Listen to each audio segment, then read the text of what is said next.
Ladies and gentlemen, let me welcome you at the global stage on Melting Pot. Today with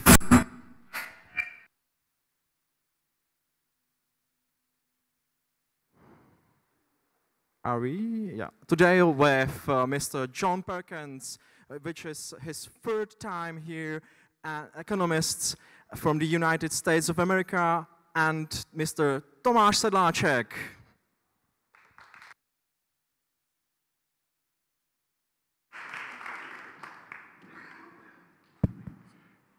Oh, good morning.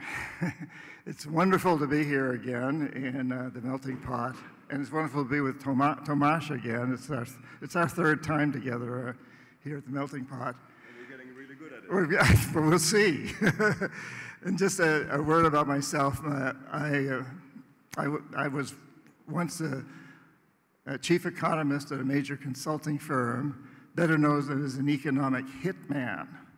And if you wonder what an economic hitman does, we have a very short video, a cartoon, that'll explain it all to you. Peter. Oh, yeah. We economic hitmen have managed to create the world's first truly global empire, and it's basically a secret empire. We do it many ways, but principally, we identify a country that has resources our corporations covet, like oil, arrange a huge loan to that country from the World Bank or one of its sisters. The money never actually goes to the country. It goes to our own corporations to build big infrastructure projects in that country that help a few very wealthy people, but don't benefit the majority of the people who are too poor to buy electricity or have cars to drive on the highways, and yet they're left holding a huge debt that they can't repay.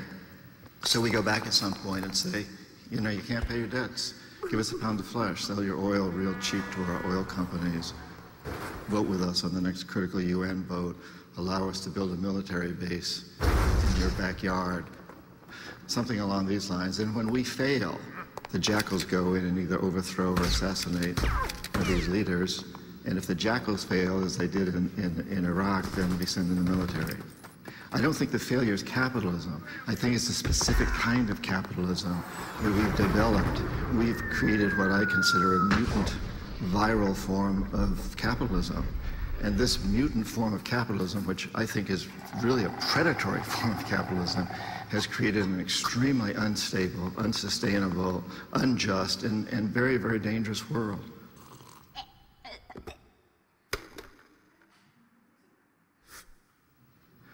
I've met a lot of terrorists. I've interviewed them for books. I've never met one who wanted to be a terrorist. They're desperate people. If we want to get rid of terrorism, we must get rid of the root causes, that cancer that is destroying our whole system. Because I think it's really important that we understand today we cannot have homeland security unless we understand that the whole planet is our homeland.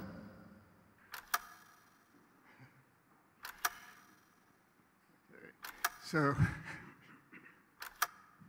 it just keeps going. So, I have to say, Tomáš, it's a bit humbling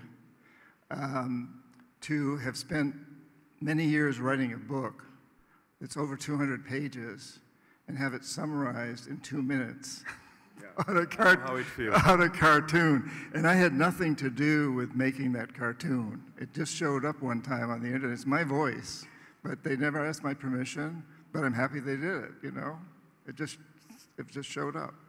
So that's the job of economic hitmen. And really what we did was create what we call a death economy, which is explained. This is an economic system that's based on maximizing short-term profits and short-term materialistic consumption, regardless of the social and environmental costs. And it's an economic system that has caused climate change, income inequality, species extinctions, environmental destruction, and just about all the other crises that we're facing today. That was my job, was to create that system, to promote that system. But I did it for 10 years, and then I quit, and I've spent the rest of my life trying to transform that death economy to a life economy, an economic system that maximizes long-term benefits for all life. An economic system that pays people to clean up pollution, to regenerate destroyed environments, to recycle, and to create technologies and processes, industries that support life, long-term life for our entire planet, for all species. And I have to say that where we are right now, this amazing facility here in Ostrava is an incredible example, because here you had what was, I think, called the heart of Soviet steel, huge steel mill built on a coal mine, and it exhausted itself, ran out of coal, and basically everything went bankrupt. But rather than just giving up, people came together and created this magnificent facility where we can have the arts and music and lectures like this, where we can really promote something that's part of the life economy. So my hat's off to one of the things I love about coming here is it's a tremendous example of what people can do to turn things around. And so, having said that, I don't think Tomáš needs much of an introduction, but I just would like to say a few words. That first of all, it's such an incredible honor and pleasure to be here with you once again, and it's always fun too. And I think, as most of you know, that Tomáš is a very highly esteemed economist, philosopher, and he's dedicated his life to changing complex systems, to studying complex systems and our economic systems and their profound influence on our societies. And a few facts about Tomáš is that he's as well as an economist, a university lecturer. He was chief macroeconomic strategist at CSOB, a former member of the National Economic Council of the Czech Republic, and an economic advisor to former President Havel. In 2006, the Yale Economic Review mentioned him in an article titled "Young Guns, 5 Hot Minds in Economics." Young Guns, it sounds like an economic hitman to me. His book, Economics of Good and Evil, a bestseller in the Czech Republic, was translated into English and published by the Oxford University Press in 2011.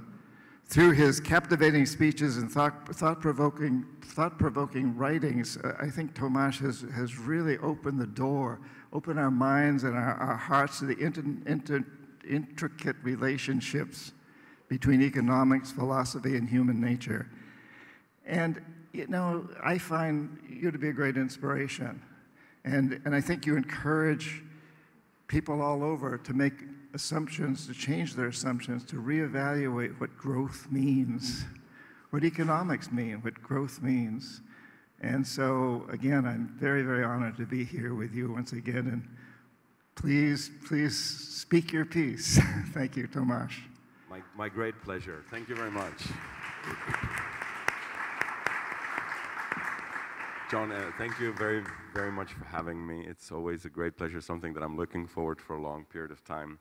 We were even in the middle of organizing a trip together to Amazonia. Was it that like 2 years ago before COVID hit? Yes, that's right. So maybe we could continue that in the future, but it was impossible to do at that time. So what to say? I like to divide the problem into something that makes sense on more than just economic level. Our economies have become autistic, and I especially agree with the statement that it's not capitalism's fault, it's this type of capitalism. And let me start slightly philosophically, and then I'll go right into the topics that you rose. I am spending my last 12 years doing the following exercise, trying to divide entities into body, soul, and spirit. So body is something material, it's made out of atoms, it has an exclusive position in time-space. If there is a chair, there cannot be at the same time a TV. Then there is the soul. Soul is invisible, objective reality that exists for sure. For example, mathematics. You can't knock it, one doesn't weigh anything. You've never seen a plus sign. It doesn't exist. There is no equations in nature readily. They're not made of matter, they're made of soul. They organize the planets, the economy, our bodies. So soul is an invisible, intangible structure that governs a certain entity. So in a company, it's the management structure. In our country, it's money. Money also doesn't really weigh anything, but it organizes the society. Or a better example is the law. The law doesn't weigh anything, yet it organizes you. It's like software this is basically a stone. The matter, materially speaking, this is a stone that we forged and tortured and pulled and grilled and heated and cooled until it can accommodate our soul to the point that we can play Tetris on it and call our grandmother. So this would be the soul. And then there is the third element, which is much more abstract. Oh, and sorry, one thing that there's many things to say, of course, this is also difficult for me. 12 years of thought, just like but that cartoon I think is excellent. I wish somebody would do that for me. Because it's impossible for oneself to be as sharp as somebody else very often. The soul is basically analytical. If you can cut it to pieces, if you can analyze it, if you can freeze it, if you can work with it, if it works dead, like mathematics isn't alive, the managerial structure, mathematics is actually made in analysis. And mathematics without analysis doesn't exist. 2 is 2 exactly because it is 2 times 1. And you can divide 1 into infinities and still be able to divide on and on. This is not true of the body. And now comes the spirit, which is something that even philosophers or theologians actually don't distinguish to the amount of my liking. Augustine and Thomas Aquinas, for example, who are great thinkers in this field, never really made a great distinction between the spirit and the soul. They use it interchangeably. This also happens in English very often. We sort of interchange. So I'd like to put a clear division. Spirit is not necessarily there. It's a matter rather of some belief. I may convince you that some entities exist without the spirit. But the spirit, and this is not any esoteric meaning, the spirit is the meaning, the purpose, the drive, the very thing that gives it life. So for example, this cell phone is made of body, 112 grams of stone. Then it has a soul, it has software, and the spirit to the phone would be me. Without me, without mankind, this cell phone would be completely useless. It would be spiritless. It would still exist, but it wouldn't it wouldn't work. So this is an interesting way of looking at anything. You can look at this bottle. Again, 1.5 liters of HO2 in a plastic bottle. And now the structure, so that it closes, so that it holds, so that it lasts something, that's the soul. And the spirit is me possessing it. Now, I have this theory that what happened to us and what happened to the universe is that the spirit, breath, soul, gave things structure. In the beginning, the universe was chaotic, and then in billions of years, it's structured all the way till our planet, all the way to this table here. And this spirit possessed us. It could have happened to pelicans, it could have happened to worms, maybe it's happening to blue whales and dolphins. We don't know as far as we can say, but it happened to us. 800 million years ago, this animal suddenly was pulled up by the spirit. We arose, and since then, since the beginning of human culture, we are constantly looking for growth has to go like this. We are looking for some elevation, for some form of growth. Now that was the theoretical part. Now let's go to, so for example, the environment. I was thinking about this a lot because it bothers me that capitalism is such. And I'm thinking, so capitalism to me is the soul. Laws, banking laws, insurance contracts, basically words. It doesn't really exist. It's not here or there. It's like omnipresent everywhere where the structure. exists.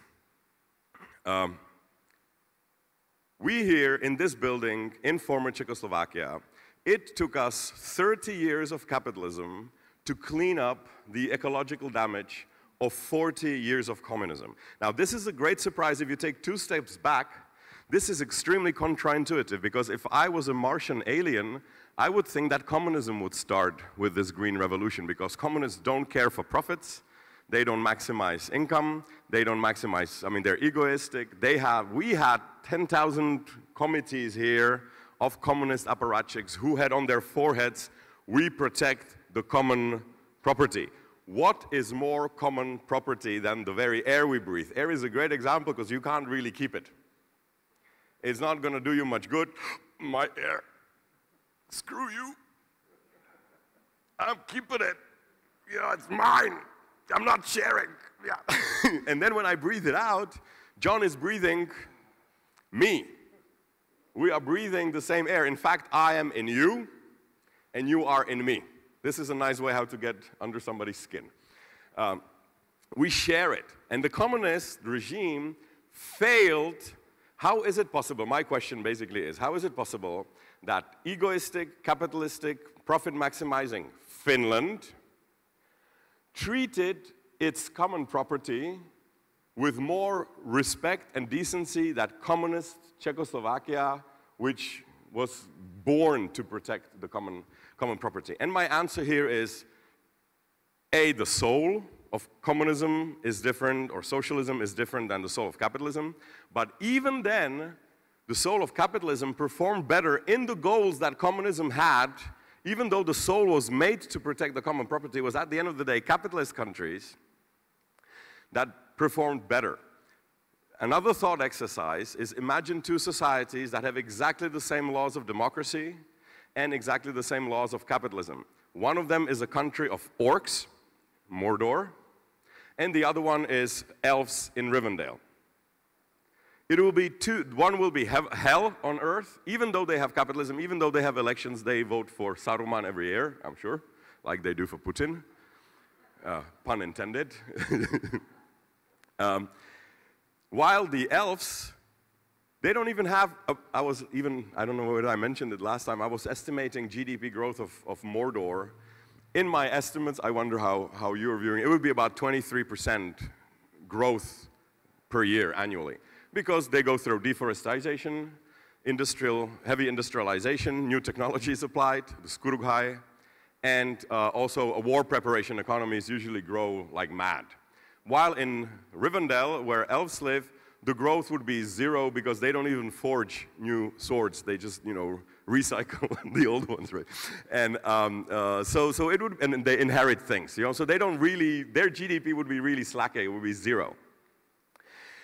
What is the answer? What's the difference between an orc society and the elf society while they have the same rules and the same soul? Well, here, the spirit, the people in Finland will simply not dump chemistry into their river because of this. They could, but very often, or much more than here, they just wouldn't.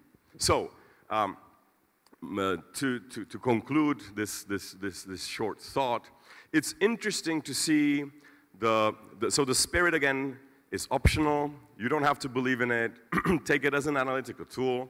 But the spirit today, and it always has been, it's analytical. You can't really cut it to, you can't love somebody 50%.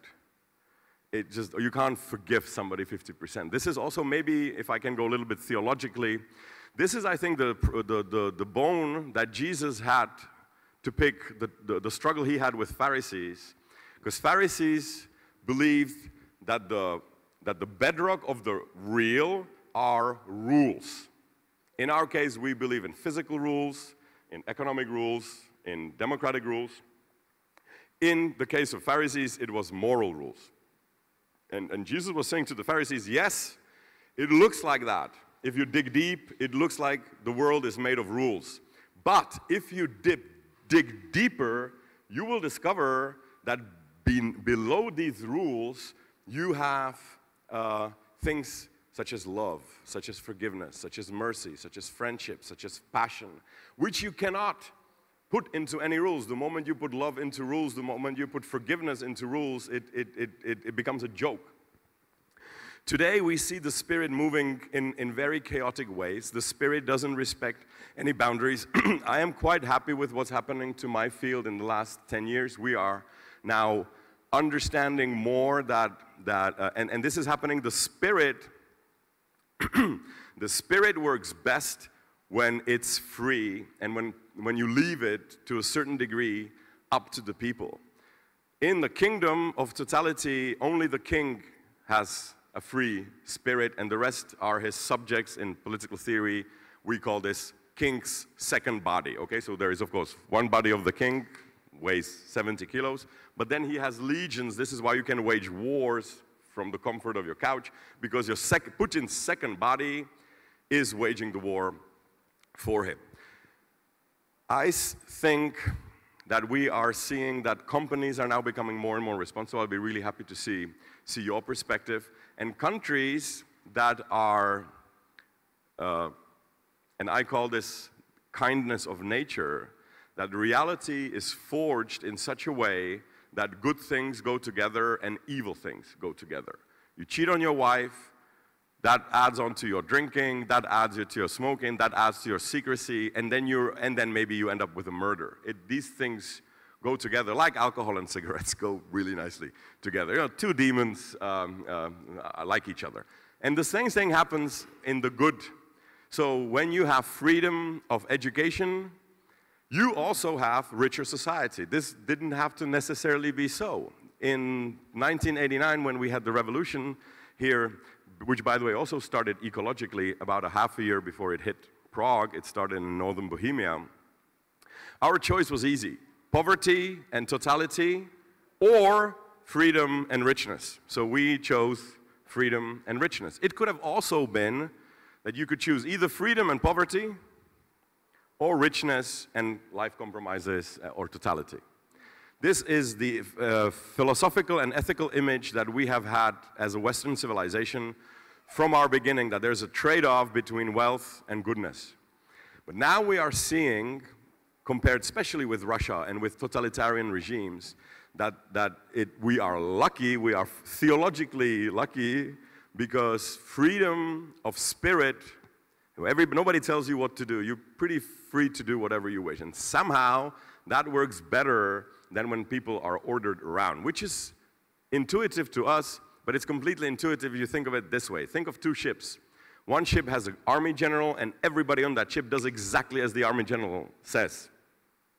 The cook cooks fish, the sailor sails, da-da-da. Then there is another ship, let's call it the ship of fools, where nobody really leads it, or if somebody does, they call him off after 4 hours, and then every chef is asked, okay, there's a storm coming, should we go left or should we go right? And the cook says, hey, I don't give a care because I'm doing fish, I'm good in doing good fish. I have no ideas about now tonic. So he looks on a YouTube video, and then in 5 minutes he tells you, okay, go left. That second ship, the ship of fools, arrives to the destination without even knowing where they're going. It arrives to a better destination, and it arrives there faster, ironically, than the ship with one army general. You don't believe me? Look at the war in Ukraine. One trained Gestapo killer for all his life, in absolute and perfect control over his army, cannot prevail over an army that's headed by an ex-comedian. So even in an army where you would expect that if anywhere their totalitarian way of ruling things would work, it fails. Even in, and I'm not talking about a hippie house of poetry, but I'm talking about war machine. Russia, so I would be just repeating myself. So you can also see it in this Vogue culture. The spirit goes in really confusing ways. Now there is no difference, no more. Even the barriers between genders are like smudged. The barriers between countries are smudged, which is what we do here in Europe. This is why Trump was so successful with this wall. It's a clear man, female, Mexico, United States of America, a clear distinction where the spirit cannot go through, so to speak. So that's what I would like to say as an introduction to a debate with you, and if it's up to you who wants to join the debate. But in this, I would be optimistic because I'm seeing positive signs of our European spirit, because this is what the war is really about. Winning over the spirit of totality, which doesn't even treat its common resources. I'm not saying capitalism does it the best possible way, absolutely far away from it, but it does it much better than communism, where you would expect the opposite. So it's a form of capitalism, and the spirit matters perhaps even more than the soul. Thank you. Yeah, I'm struck by what an important role perception, I think perception is part of the spirit, plays in this. So, you know, when you think about it, there's no Czech Republic, there's no United States, there's no culture, there's no religion, there's no corporations, except as we perceive them. And when enough people accept a perception or codify it into law, it molds reality. You know, we have this table because somebody perceived the idea of a table.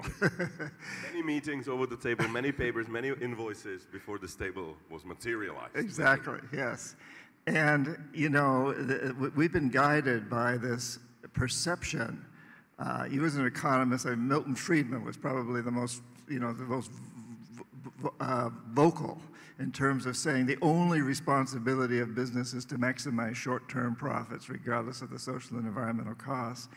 And it strikes me that to turn this around, all we need to do is change our perception of what it means to be successful. Right. And I think, again, your analogy here with what's going on in Europe right now, there was a perception of a lot of division between countries, but in a way, the Russian invasion of Ukraine has united countries that weren't very united at one time and brought us together because of a change of perception. And I am seeing this in corporations, you mentioned, but a lot of it has to do with the power that you all have, that we all have as consumers and investors and workers for corporations. I have a good friend who's a senior officer, chief marketing officer for HP, which used to be Hewlett-Packard. And HP was ranked #1 in the United States of the most socially and environmentally responsible company in the United States by Newsweek magazine. My friend is extremely proud of the fact that his company is doing everything it possibly can to recycle, to grow, and they grow 2 trees for every tree that's used in their paper. They judge how much paper they churn out. And he says, you know, the whole investment community is changing. So Wall Street has been a problem. Investment communities has maximizing short-term profits, but increasingly they're understanding that, yes, companies have to make a profit to stay in business, but they don't have to maximize it. They can put some of that money toward investing in the future and in the planet. And he's saying that he's finding a lot of institutional investors, including people like Warren Buffett, that are looking to the long term, and then the insurance companies. You know, they're seeing this long term. So like you, I have a certain amount of optimism here. I have a lot of optimism. And sometimes I struggle with that optimism. It's hard to be an optimist. but you know, I think if we have a perception that we can change, we have a very good possibility of changing. If we have the perception that we can't change, that we're on a downward curve, we're going to go on this downward curve. It's even harder to be a pessimist. There you go. There you go. Yeah. You know, and you mentioned like the aliens. You know, I'm struck by what if we had a bunch of alien UFOs hovering above us, threatening to attack us. What would Russia and China and the United States and India and the Czech Republic do? Well, history tells us that we'd come together to fight a common enemy, just as the Germans and the Japanese and the Americans and the Europeans came together after World War II to combat socialism, to combat communism. And I think often about how, isn't it time that we define ourselves as the aliens. So it's not human beings, it's our perception of what it means to be successful human beings. So we've really defined ourselves as apart from nature. You mentioned the Amazon, and I spent a lot of time with indigenous people in the Amazon. They have always historically, and all of our ancestors have defined themselves as a part of nature, living within the limits of nature. We've stepped away from that, and we've said we're apart from nature, which means we're aliens to our own planet. So if we can just come together, you know, China and the United States together create 45% of the world's GDP and almost the same amount of the world's pollution. And neither one of us, nor the Czech Republic, nor any single country can solve this problem.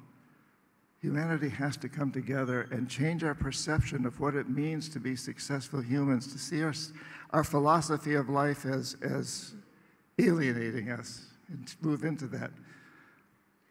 It very often happens in literature and in art that the soul overpowers the spirit. In fact, every single story that you've seen or heard is somewhat about it. Let's take Golem, for example. You create something that works for you. It's like an economic machine. But it then starts attacking and destroying you. You can see it quite nicely also in Kundera. Almost all his stories and books are based around the same narrative, which is somebody starts a game, usually a man, it's a game of sexual character, in order to have more degrees of freedom, in order to feel more manly, whatever, he starts a game. And then that game, as if becomes alive, and starts steering the very creator of this game. This could happen to us in AI. This is the fear that we have. This is the fear that we've seen in Matrix. We create machines to slave for us, and we end up being their slaves. You can find it in almost any story that you pick. Talking about aliens, there is a very interesting theory among theoretical physicists, which is called the Kardashev scale, not Kim Kardashian. Nikola Kardashev, the Russian astrophysicist, who was trying to answer the Fermi paradox, or the Fermi question: why are we alone in the universe? Our planetary system is quite young. The universe had billions of years to develop before us. Why isn't the situation Star Wars? Why don't we see, you know, starships flying by on a regular basis? So they took this seriously, and they created a very precise measure, how to measure the advancement of a civilization. So a civilization type 0 can use and harness all the energy of their closest star, in our case the sun, that falls on the planet. Civilization type 2 can harvest the energy of the whole sun, build a Dyson sphere and harvest all the energy and channel it to the planet called Earth. That's civilization type 2. Civilization type 3 can harness the energy of their galaxy, and on it goes. We are, by the way, civilization type 0. More precisely, we are civilization type 073, because we are only able to harvest 73% of the energy that falls from us from our local star, in terms of coal mostly, in terms of petrol and other oils, which are basically also solar energy preserved in the batteries and corpses of dead animals. What's important here is that they speak of a civilization of filter, that the reason why there aren't enough aliens is that they could have destroyed themselves, because going from one civilization of filter to another was self-destructive, for example, for ecological or capitalist reasons. So if this would be a society of orcs, we would have destroyed ourselves, because we would harvest the bones from your knees, and that's more valuable to me than your life if I was an orc. And what happens between civilization type 0 and civilization type 1 is that civilization type 1 can communicate globally. It has global or planetary institutions, which we don't have. We have national institutions. If you find a lying small little baby in front of this hall, you just press a button and exoskeleton takes care of the baby. Institutions will take care of the baby till she or he is 18. If this would be in the Middle Ages, you would have to take care of that baby yourself. There would be no exoskeleton. So, but if that baby is Syrian, where our exoskeleton is not a national check, we would have a problem. We would solve it, but we would have to start these exoskeletons, these souls of different countries that would start communicating between each other and somehow deal with the problem. If it was a Czech baby, no problem. We have roots for that. So, we, however, during our lifetimes, we already have planetary institutions, such as the internet, for example. Internet is a typical product of a civilization type 1. Political competition is a typical product of a civilization type 0. Now, with these Paris Accords, this was the first time in the history of this planet where virtually all nations, except for the United States for a little while, they're back on track, but this also means that it was important, that it wasn't toothless, because if it had been toothless, George W. Bush, I always confuse the two, Trump wouldn't mind signing it, so that's a good sign that it actually does something.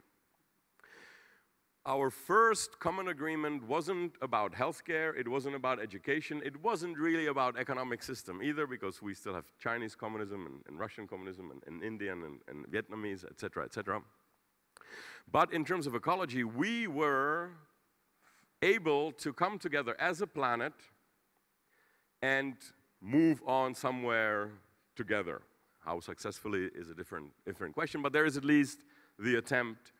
So you can see during our lifetimes how our planet is moving from civilization type 0 to a civilization type 1. If you ask theoretical physicists, not me, I'm not an expert in this area, but if you ask theoretical physicists, by the calculation of our energy use, we should transfer into a civilization type 1 within the next 200 years, give or take 100 years here or there. If you just prolong our GDP growth and the energy consumption, what's important, and that there is this civilizational filter between, so this is what Carl Sagan, I believe he is known to many of you, this is what he said when he meant we are now in the puberty of a civilization type 0, when we are becoming, in the mythology, there was this archetype of a trickster. It was the first awakening of the human spirit, very confused, unsettled. And the trickster is a character that in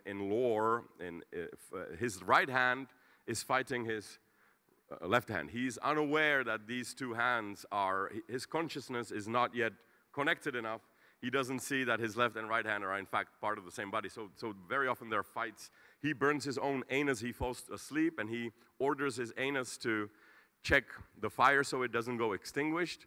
The fire goes extinguished, so he wakes up in the morning, and with the remaining of the coal, he punishes his own anus for not being vigilant enough. We are still like that. India is fighting Pakistan. Russia is fighting Ukraine. And it's one hand, we're still here within the bounds and realms of a civilization. It used to be a village, then it used to be a county, then it used to be a kingdom. Now we are countries. We're trying to do continental, so European Union is somewhere between 0 and 1. And now, with the Paris Accords, we have, I think quite impressively, if you look at it from a historical point of view, come to the same, at least, direction. So, yeah, in this you can see some good news as well. So it's and I think this attention is coming. You can look at it pretty much everywhere, even in managerial structures. Exactly as you said, it is no longer the biggest hype to maximize profits. The biggest and if you look at companies who invest with purpose, they are ecological, they care for the local environment, and they they're basically ethical companies. They have ethical supply chains. 7 years ago, if you invested in these ethical funds, you made return, but you had to pay 5-7% premium compared to the sharks. So funds who only invest in profit maximizing versus funds who are more awake used to be at a loss of a premium. Now, in the last 7 years, it had dwarfed. so that these ethical companies are actually a better investment than the unethical companies, which to me is chilling. And also this happened we didn't know that we're destroying the planet 30 years ago, which is even more ironic that Finland, in this example that I gave a couple of minutes ago, they did this way before it was cool. They did it way before Greta was even born.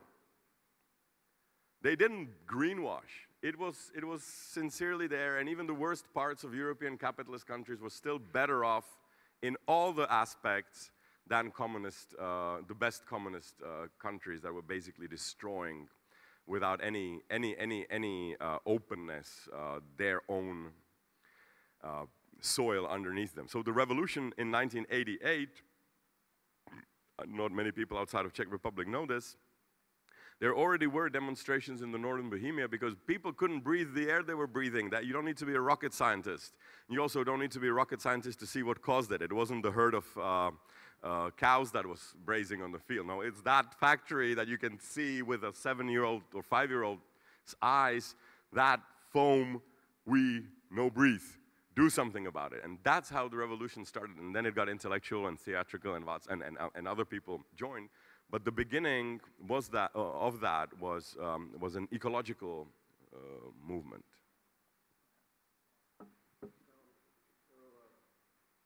Is this working? Yeah.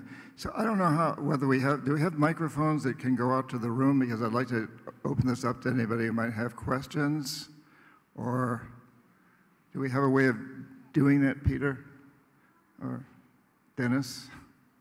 Thank you. So do we have anybody who has a question? And I would just ask you to keep it fairly short, not a speech, but a question, or it could be a comment, but keep it fairly short, brief. Anyone? Oh, come on. Who's got, let me rephrase that. Not does anyone have a question, but who has the first question? Who is it? Come on, don't be timid. It's early in the morning, but there's one back there. All right. There's a brave lady. Thank you. Please give us your name first of all, and then the question. Hi. My name is Katrina Folks, and I'm a physicist. And I was wondering, regarding those aware companies, we are seeing a surge of deep tech corporations, usually startups of some sort, that are looking into things like fusion research, new energy sources, and so on.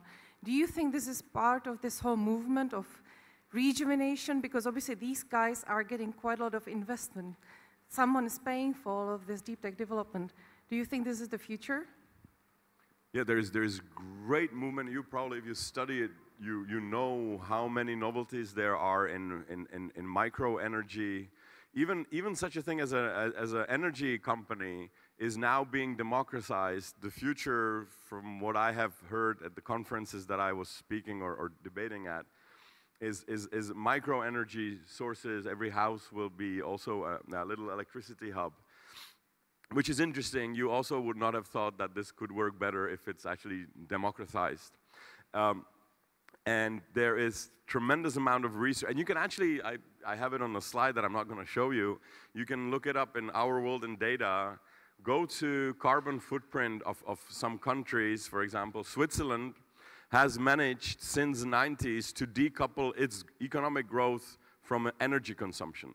So what happens is that the economy is moving from the body towards the soul production. You can see it beautifully in GDP. They say that Czech Republic is an industrial nation. It is more industrial than some nations around us. But even our economy is 70% soul. Only about 30% of Czech economy is manufacture and agriculture. Those would be body industries. They create matter. 70% of Czech GDP is banking, insurance, education, healthcare, which is already, it's a soul structure. And so what happened in Switzerland is that their energy, so what happened in the 200 or 300 past years, we ate energy in form of carbon and oils, and we produced cars or buildings or machines and locomotives. So, and during these 300 years, our energy consumption grew faster than our GDP. So we ate more than we sort of produced, kind of. Now it swapped, even in Czech Republic, our GDP grows like this, our value, your riches grow like this, while the energy consumption still grows, but it grows slower. It used to be like this, energy consumption, GDP, and it swapped. In Switzerland, it's even going down. In countries like Sweden, the energy consumption is decreasing while their GDP increases. Good example of that would be Switzerland again. Switzerland is the poorest country, third poorest country in the world when it comes to natural resources. This is counterintuitive because when you think Switzerland, you think of beautiful nature, mountains, forests, lakes. There's nothing underneath these lakes. There is not a gram of coal, there's not a gram of oil, there is no zinc, nothing. Very difficult to harvest trees when they are on a slope like this. Yet they have become one of the richest economies in the world exactly because they went to the soul. So instead of taking 20 grams of iron and selling it as 20 grams of iron, they create watches, which still use the 20 grams of iron, but their value is 10 times or a million times the amount of the raw material.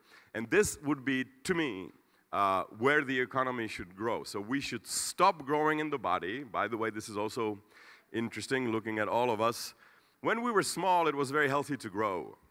And then we finished growing in the body, and if you want to continue growing, then you will, but this way. Which we have been doing, and it's unhealthy. It's not even good. All of you are trying to lose weight, right?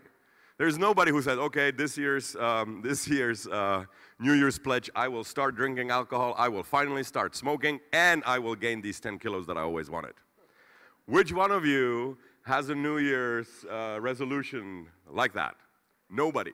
So this, I think, we could use as an analogy for our economy, but we want to grow in education. I want to grow in understanding. I want to grow in friendship. I want to grow in love. I want to grow with the time that I'm spending with my daughter. I want to grow the time that I'm spending with my wife. I want to grow in wisdom. I'm hungry to learn the spiritual silence that is somewhere there deep inside me. If you ask Buddha, would you like to grow? He would say, yes, I am at the beginning. I would like to. There's good growth. So, in summary, we should stop growing in the body, which is also not only for ecological reasons, but also for biopren reasons. But we should continue growing in the soul. Our banking should be better. Our watches should be better. Our iPhones should be better. We should have better software. We should be better educated.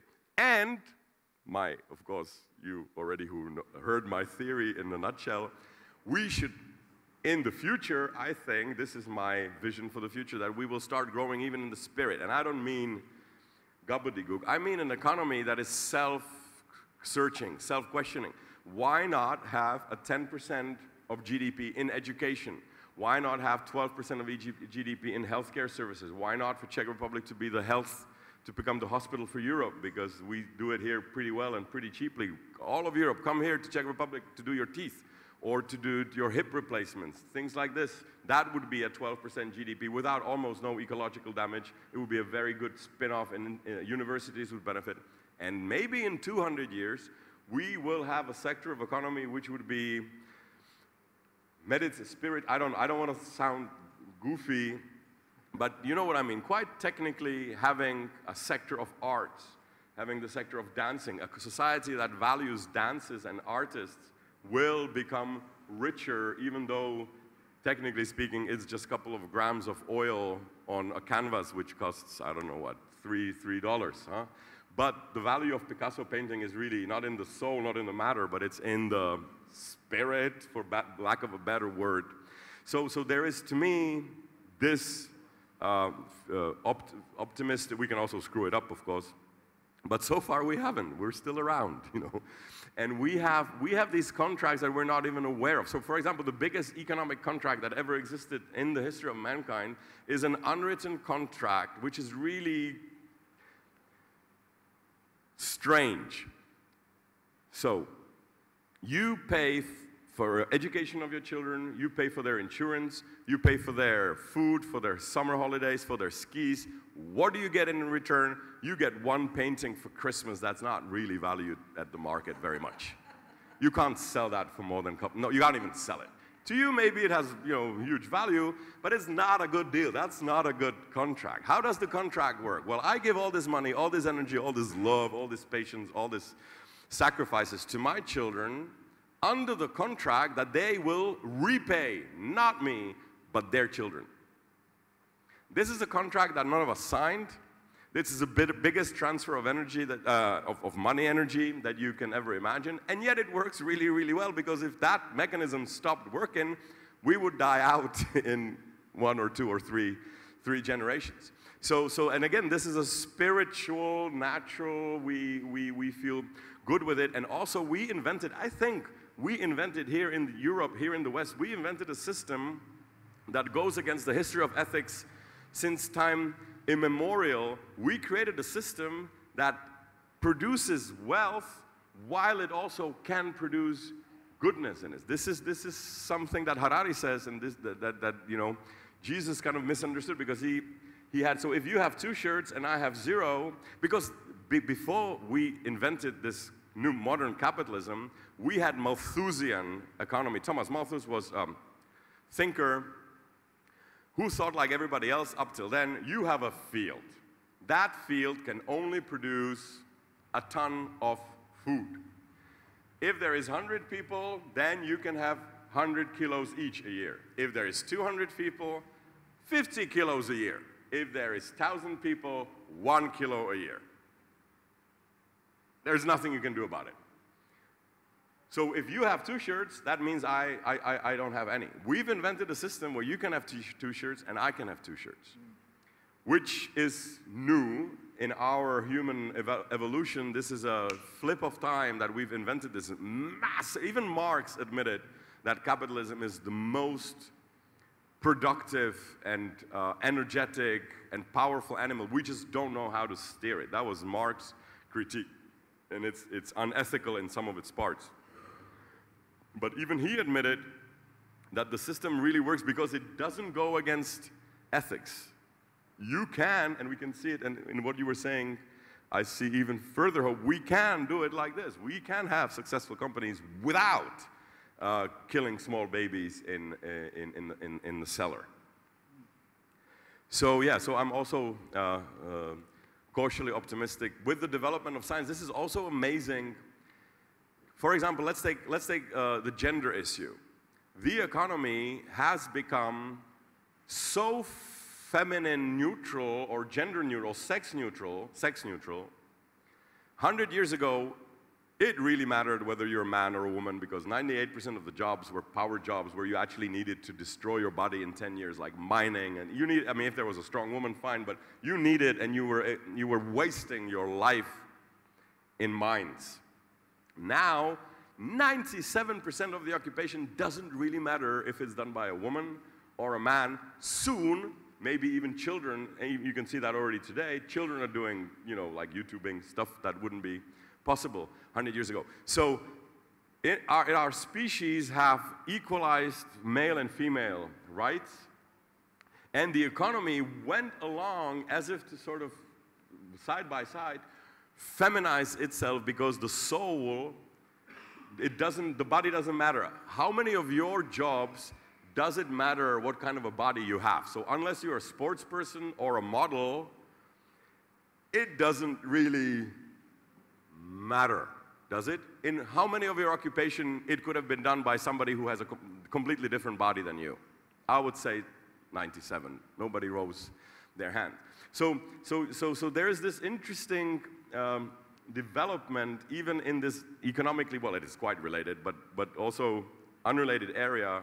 You can see the economy becoming fertile or welcoming to it, because we no longer live in a Malthusian economy. This was the great struggle that Adam Smith, for example, explained to us, that we can do it, we can board the ship of fools, and we'll get there better, safer, and nicer than a ship stirred by a dictator. Thank you, thank you. And you know, it's a perfect segue, and actually some of what you said, into the next session, which is with William Lobkowitz, who is going to be talking about the role of art and culture, music, in creating the life economy, you know, which is really interesting. I think, Dennis, I have a hard time seeing the clock here, but we got 4 more minutes. 4 more minutes. So, gee, we should go on for more and more. But why don't you? So the question is to turn the death economy into a life economy, and it's possible. Yes. Say a little more on that. Some more joke. One more joke. Sure. Yeah. Absolutely. Yeah, maybe by the way of conclusion, my theory is that the body of Europe, the continent of Europe, which begins clearly, we don't even know where it ends properly. After the war, we worked on the soul. We worked on European laws of tax and tariffs and barriers and bureaucracy. We harmonized those. And we intentionally never really mentioned the spirit. When we tried to pass the Constitution, that was already a little bit too spiritual, so we called it, you know, Treaty of Lisbon. And we never mentioned any values, and for good reason, because we fought here in Christian Europe, we fought against each other for spiritual matters way too long. We could never really agree. There was never a unified spirit of Europe. Middle Ages, one Christian fighting another Christian, one Lord against another warlord. Then we had Napoleonic Wars, half of Europe against the other half of Europe. First World War, half of Europe against the middle of Europe. Second World War, half of countries against the other half of countries. After the Second World War, we had an Iron Curtain, one spirit, another spirit. How could you speak of unified Europe? Then this machinery that Putin is still trying to revive already collapsed once. And then we came together and we said, hey, let's not talk about the spirit. It didn't do us very much good.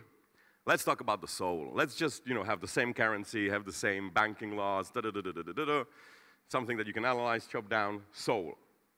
Now, my dear friends, my thesis is that for the first time in the history of this continent, we can start talking about the spirit of Europe exactly because we have been attacked by aliens from Russia. And it's a spiritual war because now suddenly I think we can almost materially see the spirit, which is freedom of press, freedom of religion, freedom to choose your occupation, freedom or even an imperative to criticize your leaders. And it's a little bit like this Christian maxim, when I think about it. Christianity has the most absurd goodness. It's so good, it's like somebody slaps you and you show him the other cheek. That's like, in Czech we say, za vlasy přitažené. And I don't know how to translate that into English. It's like you're pulling it by the hair.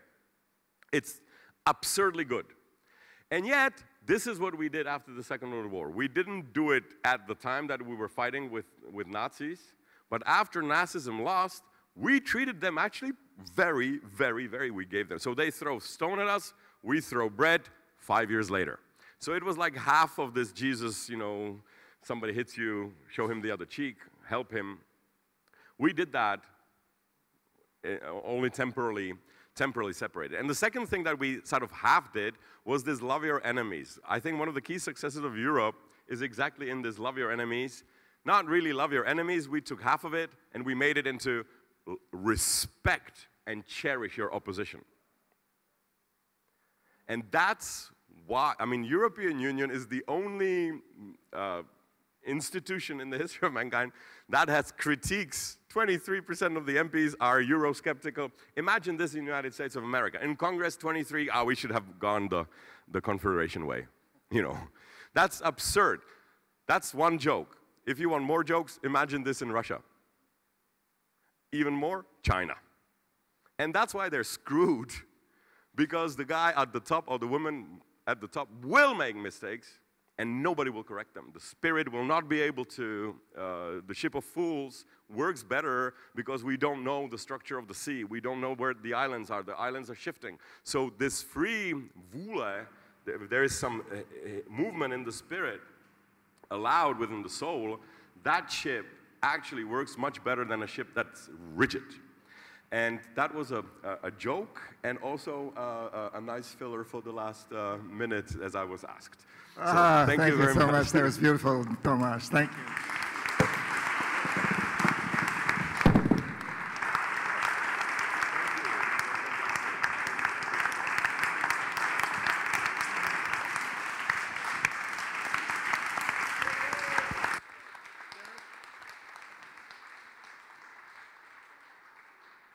Thank you so much. Thank you, Tomáš, and thank you all of you for being here. And in another half hour, half hour, we've got William Lobkovich coming up and talking about art in its role. So look forward to that. Join us then, please. Thank you. Thank you very much. Thank you.